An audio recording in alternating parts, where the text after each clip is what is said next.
Okay, lads, it's Inktober, day one. It's that special time of the year when all the ink drawing artists come out of their hiding spots, blinking in the sun, and they're like, "What year is this?" Here I'm starting off strong with some lopsided borders, which is fine because we're going for a sketchy look anyways. There's no need to fiddle with rulers right now. Okay, so I'm going to block in some pretty rough shapes here, but I'll be taking a leaf from Karl Kapinski's book, which is that aside from facial features, we're not going to do any details at all. We'll just save that for when the ink comes. And those of you who are familiar with Carl's work will probably be like, oh, yeah, he's totally copying Carl right now. I can see it. And that's fine. All right, so this is not going to be an action pose per se. I'm imagining sort of a movie snapshot just before an action scene. So the pose won't be static, but I want to have the tension of pre-action there. So she's like moments from drawing her sword. All right, and the facial features are in, and that's it for the drawing. Moving on to ink. I'm using a Pentel brush pen, which is probably the cheapest possible option for brush pens, but honestly, this thing is so kick-ass. It's never let me down. It is a little bit unwieldy sometimes, though, because that brush will lay down very high volumes of ink, and without a lot of control and a little bit of luck, your lines can't get very thin, not as thin as a micron. And it's these thin lines that I'm trying to use with the hair here. And hair is tricky because in order to capture that feeling of volume, you really have to treat it like a solid object instead of being made of 1,000 tiny, tiny objects. And here I am shading with skinny little lines, and it's kind of hard to convey. It also runs the risk of overdevelopment because if I try to push it too far, it can start to look muddy, and there's no takebacks with ink, so I gotta be a little careful here.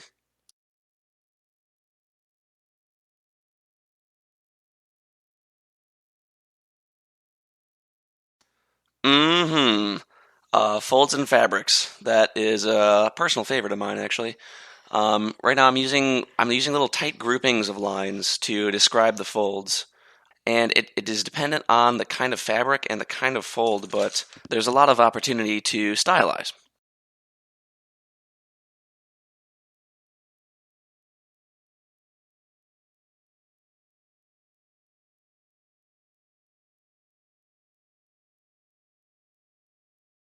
Okay, there's a bit more of that stylization. It's sort of impressionistic even, rather than describing the folds. I'm just gonna throw some lines in there and your mind gets the idea. It just kind of works.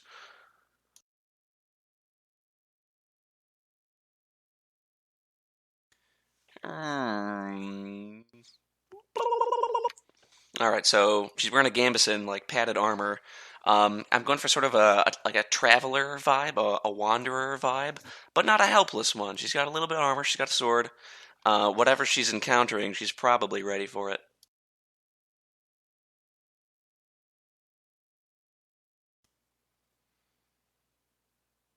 Here, I realized I got ink on my hand because of the amount of ink that brush pen puts out. I was dabbing my finger into it, and I was tracking that shit everywhere.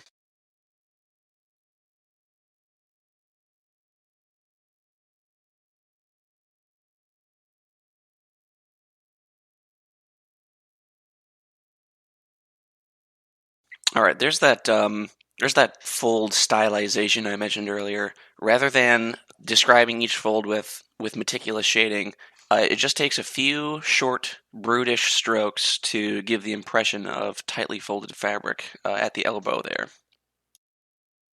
Or that quilty padded fabric's fun to draw. Just trying to give the impression with form by curving my lines around.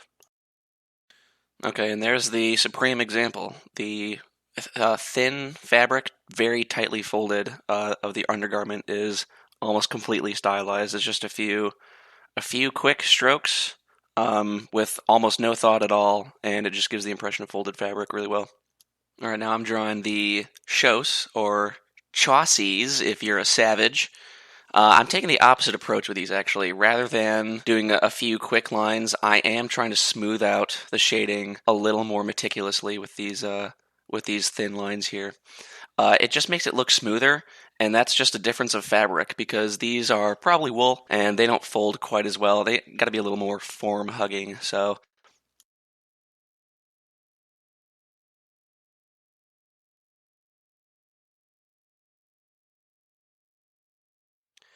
all right, so I'm wrapped up with the figure now. I'm doing a speech bubble here, which I usually don't do, but like I mentioned before, this is like a pre-action, like a movie snapshot or like a graphic novel panel. So a little dialogue kind of sells that scene a little bit better. I've also switched to microns here because writing text with a brush pen is a great way to make your text totally illegible. All right, I'm throwing in a background with no planning whatsoever, no underdrawing. I'm making it solid black because I don't want it to be too complicated. There's a lot of shading going on in the figure, and if I also shade the background, you won't be able to tell at a glance where one stops and one starts. It's pretty important to keep the silhouette of your character clear, and if I had planned this out, I would have left a little more light value in the sword, just so that it pops a bit better.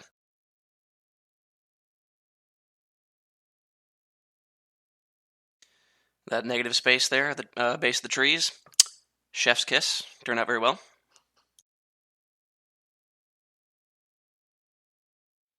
All right, at this point, I'm calling the drawing done. That is Inktober Day 1 completed. Check mark. Checkmate, Inktober. I had additional footage of me erasing the pencils underneath the inks, but the brush pen ink was so fresh that it smeared like crazy, and I'm not going to show you guys that. Keep those peepers peeled for more time lapses coming soon. Support your local ska band.